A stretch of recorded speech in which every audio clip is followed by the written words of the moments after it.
Did you know that some of the most common habits that you're making right after consuming your meals might be sabotaging your digestion or even your long-term gut health? If you've been struggling with bloating, sluggishness, acid reflux, or even poor nutrient absorption, it might not be what you are eating.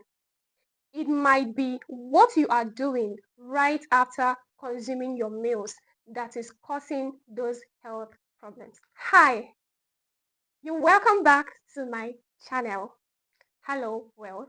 First of all, my name is Maris Wealth. This is a community of wealth where we redefine wellness with intention.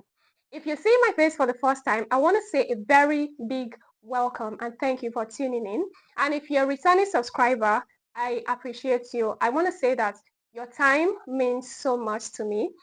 You are a major pioneer of this community, and thank you for joining a community of healthy people. So, today, we are going to be talking about the common mistakes that we make right after consuming our meals. So, as people who are intentional about their health, it will interest you to know that it's not just about making the right food choices.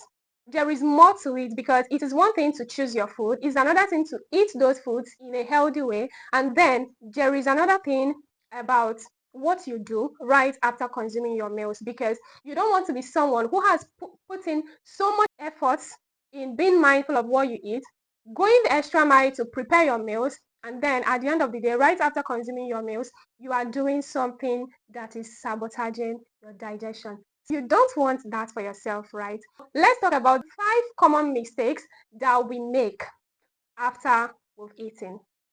You might be wondering, how can someone be so mindful of selecting the right thing to eat, so mindful of putting those foods together, and then you are also mindful of what you do right after you eat those meals? I want to say that it is no big deal, right? It's just about mindfulness and knowing that this thing you're going to do is going to be beneficial to your health. You want to be cautious, you want to be mindful, because at the end of the day, everything contributes to a holistic health. The first one is lying down right after eating your meals. Yes. I know, right? Almost all of us are on this table, and yes, we are all guilty in one way or the other. Because, yes, it's actually very tempting, right? To jump on the bed or jump on the couch or even decide to take a nap right after you have finished consuming a satisfying meal. But guess what? This is one of the wrong things you can do after you have eaten, right? It's an individual thing. There are some foods that you eat that, and after you've eaten those food, the next thing you are looking at or the next thing you want to jump on is the next available couch or the next available bed. I understand that, because those foods have a way of making you be in the mood of wanting to sleep or relaxing. Yes, but today you should learn that sleeping or couching after your meal is a very wrong habit. This poses harm to your digestive process. When you lie flat after eating, your body's gravitational aid for digestion is totally lost, and the stomach acid can creep into the esophagus. This leads to heartburn and acid reflux. I'm sure you don't want to, after you've enjoyed that sumptuous, delicious meal, and the next thing that is happening to you is a heartburn or pain or acid reflux, right? Studies published in the American Journal of Gastroenterology show that reclining after meals significantly increases the risk of gastroesophageal reflux. It is important that you wait for like 2 to 3 hours before you jump on that bed and say that you want to sleep. So now you can see that it is not just about eating, right? You want to eat and you want your body to be in a good state of digesting those foods, absorbing them, and supplying your body with those nutrients that you intended in the first place before consuming those meals, right? This brings me to the second point, which is drinking too much water right after eating. Wow, drinking too much water after eating is not good for you. While I affirm that staying hydrated is very, very essential, it is also worthy to note that drinking too much water after eating does not put your body in a very good state to digest or absorb your meals. I know we are people who are trying to be intentional about our health. We want to stay hydrated. We want to take about 2 to 3 liters of water per day, which is very, very important. And if you are doing this, kudos to you. But then after you've eaten your meals, you might want to slow down on your water consumption. Yes. This is what happens when you take a lot of water after eating. The water digests your stomach acid, making it very hard for the enzymes to break down your food molecules. This is what happens when you eat, right? Especially for the foods that their digestion starts in the stomach. You know that when you consume meals, the food gets into a highly acidic environment. So the acidity of the stomach is about pH 1.5 to 3.5.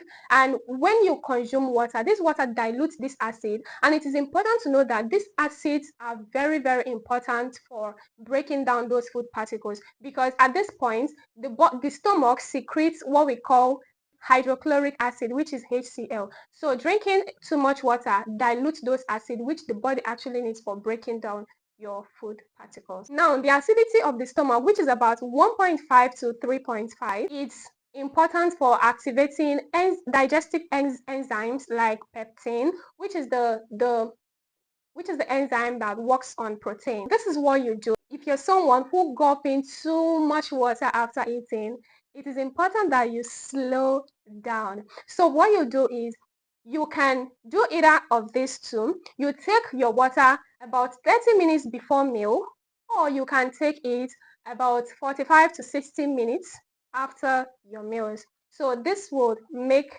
your stomach have that acidic balance to work on your food, break those food down, move it to the small intestine, have your body absorb it, and supply your body with the required nutrients. So I hope you're learning something, and if you've been with me till this point of this video, I want you to take a pause, hit on that subscribe button, give this video a like, and let's get to the third point, which is eating fruits right after consuming your meals. I know that a lot of us are on this table. Yes, because I've been there. I have been there and I can tell, right? Um, I don't know why I find this so funny, because ignorance can actually put us in a place where we will be doing some certain things and we don't actually know that this is the wrong thing. Or maybe we are doing the right thing and we are doing it the wrong way, or maybe doing it at the wrong time. So it is important to eat fruits. I'm an advocate of eating fruits because it supplies your body with the necessary vitamins and minerals that your body needs. But then after meals, we should give that a rethink. Eating foods after meals. It sounds healthy, right? Yeah, I know it sounds healthy, but it's actually the wrong thing to do. Fruits can actually cause fermentation. So my wealthy people, so starting from today, if you consider taking your fruits, you can take them maybe 30 minutes before meal. This is important so that you can optimize nutrient absorption and also minimize digestive discomfort. I know we want to eat and stay healthy, so we don't want to eat and then we're having some form of unhealthy complications. No. This brings me to my fourth point, which is actually smoking or taking alcohol right after your meals. This one is I know a lot of people will roll their eyes, but we are outside, we are eating, we're drinking alcohol, we think that we're having the time of our lives. Yes, you could be having the time of your life, but if you ever have the urge to light up something that looks like smoke, a cigarette or whatever your brand is, whatever the type that you take, or maybe have a sip of an alcohol. I want you to know this. Smoking right after meals increases the risk of irritable bowel issues by up to 10 times. This is according to a data published by the World Journal of Gastroenterology. Alcohol, on the other hand, irritates the stomach lining and has a way of slowing down the digestive process.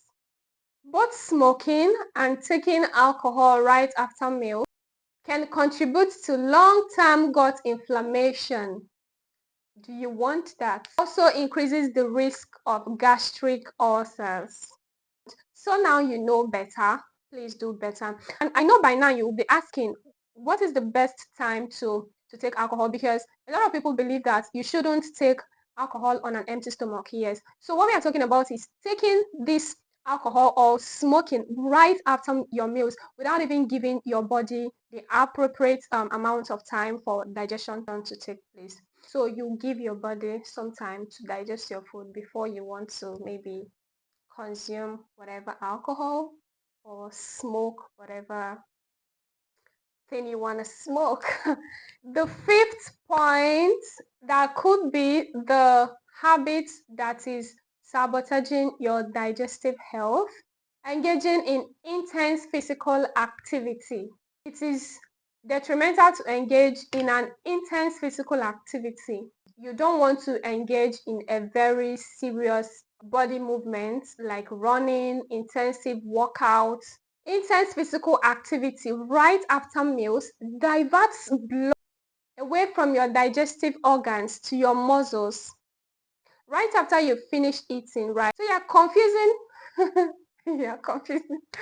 Please stop confusing your system. And this actually slows down the digestive process. A global review from the British Journal of Sports Medicine recommends waiting 45 to 60 minutes after eating before engaging in a strenuous activity, but endorsing about 10 to 15 minutes of leisure walking is found being beneficial for reducing the blood sugar level. This in turn improves digestion. Now that you've known the habits that you've been making that are sabotaging your digestion, the four things that you should do instead.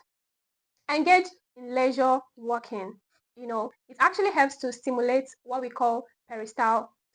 The second one is that you practice deep breathing or mindfulness to reduce stress, which can significantly impair digestion by reducing the gut-brain communication. Because when digestion is going, there's always a signal being sent between your gut and your brain. So you want to engage in that state of mindfulness and deep breathing exercise for your body to reduce stress and also help to optimize that gut-brain communication. The third one is that you can sip herbal teas like ginger tea or peppermint tea. This is to prevent bloating and also help to increase enzymatic activity during your digestion process.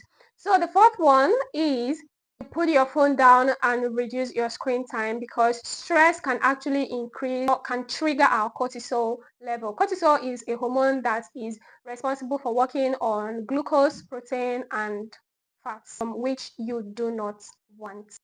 Please note that while we are a community of people who are making intentional efforts to be better people as regards to our general state of health, you don't want to eat and then run into a problem, right?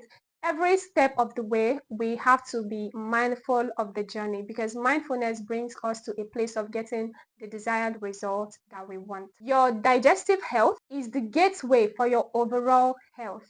Your immune strength, your hormonal balance, your energy, and even mental clarity begin in the gut. According to the World Health Organization, nearly 40% of people globally suffer from functional gastrointestinal disorders like pain, acid reflux, inflammation, and the rest of them, many of which are preventable. by making simple lifestyle changes like adjusting our post-meal habits. One thing I like about this is that these disorders can be preventable if we adjust the way we do things right after meal consumption. Do note that small shifts in what you do starting from today after you eat can cause a massive improvement in how you feel and function throughout the day, and most importantly, for an optimal digestive health. So, if you've stayed with me till the end of this video, I want to say a very big thank you. If you've not clicked on the subscribe button, please do well to click that. Give me a like, and I want you to drop in the comments those habits that you're fond of doing, making a promise to yourself to start doing better. If you want to learn about preventive wellness, which is actually very important in understanding how you can prevent diseases, live healthily, and avoid nutrient deficiency, it is important that you click on this video. I've made a video on this before now, so click on this video, give it a watch, and you will be glad you did so. Right, share this video to your neighbors, to your friends, to your family. Share this video to the people that you care about, so that together we are building a community of wealth, a community of intentional wellness. So thank you for sticking with me, and I hope to see you again on my next one. Ciao, ciao.